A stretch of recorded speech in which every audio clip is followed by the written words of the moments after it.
En cuanto a la validez del pago, el artículo 1633 nos señala que cuando el pago supone una obligación de dar, es necesario que también medie la tradición del bien. En consecuencia, este tipo de pago comprende los siguientes supuestos.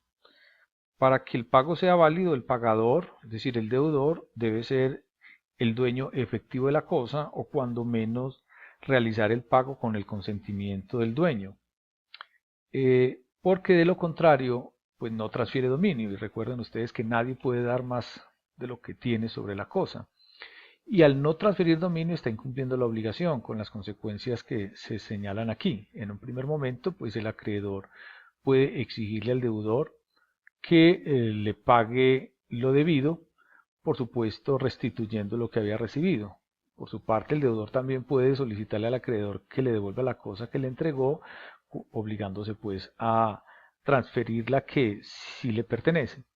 Por su parte, el verdadero dueño de la cosa entregada por el deudor podrá en cualquier momento reivindicarla y aún inclusive contra el deudor para la restitución de lo que éste hubiere recibido por ella y el pago de los perjuicios cuando ya no fuere posible reivindicar la cosa.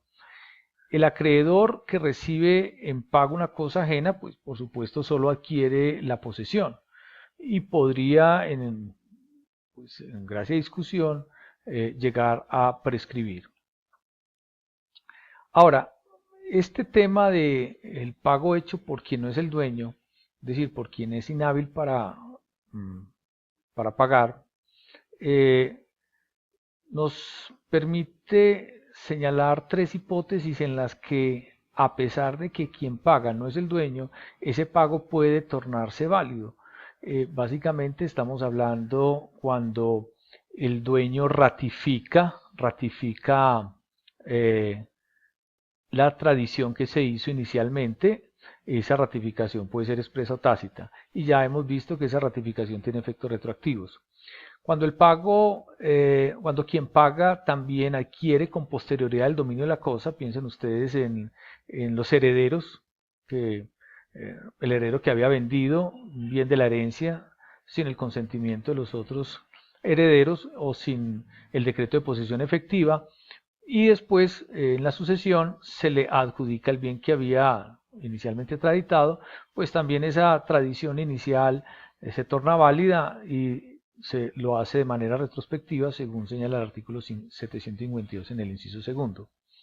Ahora, también hay un evento en el que el pago es válido y es cuando la cosa pagada es fungible y el acreedor la ha consumido de buena fe. Es claro que en ese caso ya no es posible reivindicar la cosa eh, y se entiende pues que el pago es efectivo sin perjuicio pues de las acciones que puedan derivarse contra el deudor que pagó lo que no era suyo. Que el pagador tenga además la capacidad de enajenar. Por supuesto, estamos hablando de la capacidad normal, la capacidad legal para actuar válidamente en el mundo del derecho. Ello porque el artículo 740 nos dice que el tradente, para que pueda realizar válidamente la tradición, debe tener la facultad e intención de transferir el dominio.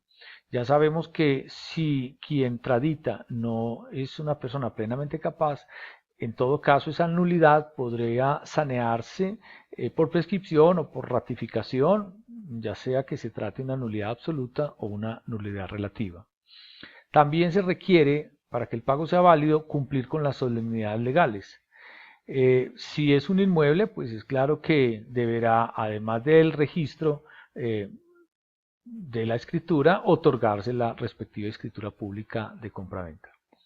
¿A quién debe hacerse el pago? Según el artículo 1634, nos dice que el pago debe hacérsele necesariamente pues al acreedor. Pero ¿quién ostenta esa condición? ¿A quién podemos considerar como acreedor? Pues bien, acreedor es pues quien ha adquirido el derecho correspondiente. Pero también dentro de la noción de acreedor entendemos a los herederos, al legatario o a quien en virtud de la cesión sea causaviente de ese crédito a título singular. Todos ellos entonces se entienden como acreedores, o sea, diríamos el acreedor y sus causavientes quedan englobados dentro del concepto general de acreedor. Ahora, cuando se paga a los herederos, recuerden ustedes que aunque el crédito entra en la masa herencial y se distribuye, el acreedor debe pagar ese crédito a cada heredero a prorrata de su cuota hereditaria, ya que cada heredero solo podría reclamar la suya. Por supuesto, podría afirmarse que un heredero que ha sido nombrado albacea con la admisión de bienes podría cobrar la totalidad, pero lo haría en ese caso a nombre de la sucesión. Ahora, si el acreedor no tiene la libre administración de sus bienes porque está incapacitado, el pago tampoco podría hacérsele a él. Sería un pago inválido, a menos que se pruebe que ese pago le fue verdaderamente útil y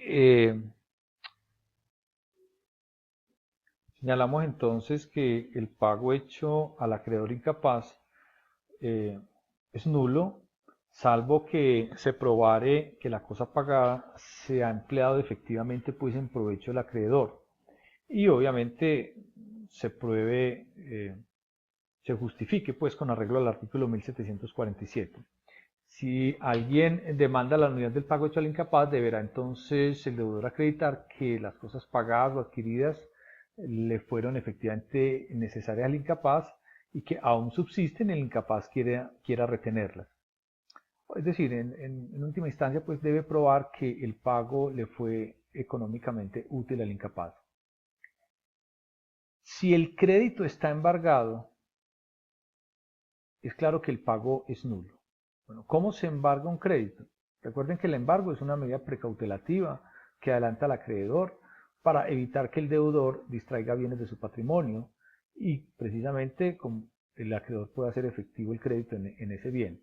En el caso de los créditos, como también son un activo que hace parte del patrimonio, se puede embargar. ¿Cómo se embarga un crédito? Notificándole al pagador, es decir, al deudor, que se abstenga de pagarle directamente al acreedor, so pena de que ese pago se entienda mal hecho y el deudor no se libere en razón del mismo. También es nulo si se le paga al deudor insolvente. Estamos hablando en el caso pues, de liquidación obligatoria de la Ley 222 de 1995, que establece que una vez dictada la providencia de apertura del trámite de liquidación obligatoria, se le ordenará a los deudores que se abstengan de pagarle directamente al deudor insolvente y procedan a hacerlo al liquidador, advirtiéndole la inopolibilidad del pago si se le realiza a esa persona distinta al mismo liquidador. Ahora, hemos dicho que el pago al acreedor, o a quién puede hacerse el pago, estamos señalando que el pago se le debe hacer al acreedor o a las personas que deriven su derecho de él. Es decir, básicamente los herederos o los causavientes también a título singular, es decir, los cesionarios del crédito. Pero también vamos a incluir dentro de esta enumeración aquellos a quienes la ley o el juez autoricen a recibir por el acreedor e inclusive a quien ha sido diputado por el acreedor para recibir el pago, es decir, para adelantar el cobro. También el pago hecho de buena fe a la persona que estaba entonces en posesión del crédito es válida, aunque después aparezca, como dice la ley, que el crédito no le pertenecía. Entonces, en un primer momento tenemos al acreedor, en un segundo momento tenemos al representante del acreedor. Bien, dentro del concepto de representante del acreedor, debemos primeramente señalar que el pago que se le realiza al representante es válido, ya lo hemos dicho, el representante está habilitado para realizar actos cuyos efectos se radican de manera directa e inmediata en cabeza del representado, en este caso pues del acreedor. Ahora esa representación puede ser legal, el caso de los incapaces, puede ser judicial, nos estamos refiriendo al secuestre, y puede ser convencional, es decir, cuando una persona plenamente capaz, por razones de conveniencia, decide otorgarle poder a otro para que actúe en su nombre en uno o más actos jurídicos. Precisamente cuando hablamos de la representación convencional nos estamos refiriendo a la figura de la diputación para recibir el pago. Bien, ¿a qué se refiere este artículo 2158? Esa diputación, por ser un poder, se puede conferir en forma general, es decir, un poder general para efectuar actos administrativos, o también se puede hacer mediante un poder especial. Recuerden que el poder general debe otorgarse por escritura pública, en tanto que el poder especial puede hacerse por documento privado o inclusive por cualquier medio en que se le haga conocer al deudor esa diputación para el cobro. Ahora, en el caso del apoderado judicial es necesario mencionar un aspecto que a veces suele olvidarse, y es que el apoderado judicial, por el hecho de haber recibido poder, no se entiende facultado para recibir, es decir, para realizar el cobro y para recibir el pago. Ello necesita facultad expresa. Es verdad que si en el poder no se hace mención de manera expresa de esa facultad de recibir, pues ese apoderado carece de esa prerrogativa. Ahora, ¿quién puede ser diputado para el cobro? Y recibir, pues por supuesto, válidamente el pago. Por ser un mandato, pues el mandante es una persona plenamente capaz, en este caso pues el acreedor, pero el diputado no necesita ser una persona plenamente capaz, basta que se trate de un incapaz relativo, como lo dice el 1639, porque aquí estaría actuando por intermedio de otro. El mandante debe tener plena capacidad para contratar en la diputación, ya lo hemos dicho. Ahora, por ser un mandato, la diputación termina por las mismas causales del mandato, y además permite que pueda ser revocada la diputación en forma unilateral por parte del acreedor, salvo que esa facultad le hubiera sido otorgada al diputado por el acreedor y el deudor, en cuyo caso pues el acreedor no podrá, sin el consentimiento del deudor, revocar esa diputación para el pago. También hemos visto el caso del pago que se le realiza a quien, sin ser verdaderamente acreedor, el deudor de buena fe le realiza el pago por estar en ese momento en posesión del crédito. Es el caso pues de los títulos valores, específicamente de los títulos valores al portador, en los cuales no se identifica la persona del beneficiario del título, y en consecuencia la ley supone o presume que quien lo detenta lo ha recibido en forma legítima y puede cobrar pues los derechos incorporados en el mismo. ¿Dónde y cuándo debe hacerse el pago? Bien, el pago debe hacerse en el lugar designado por las partes, es decir, donde las partes expresamente lo hubieran acordado. A falta de estipulación, la ley establece estas reglas. Si es un cuerpo cierto, pues el bien deberá entregarse en el lugar donde se encontraba el bien cuando se contrajo la obligación.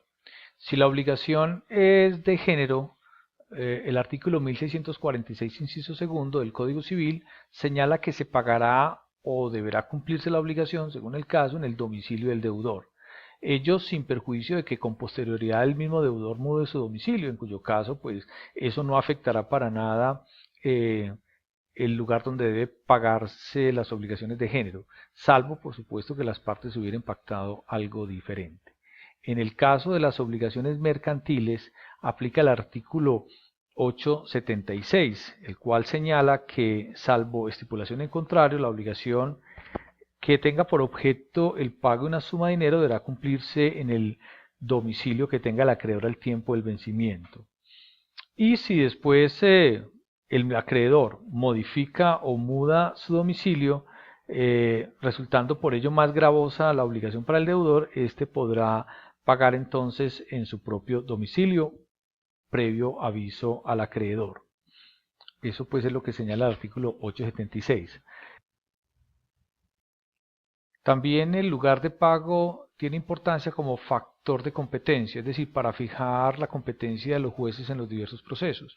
En los procesos contractuales o el cumplimiento de obligación siempre será competente el juez del lugar de cumplimiento o el del domicilio del demandado, es un fuero pues concurrente. Y adicionalmente lo será también del lugar de ubicación del bien inmueble cuando la obligación pues versa sobre la entrega o tradición de un bien inmueble.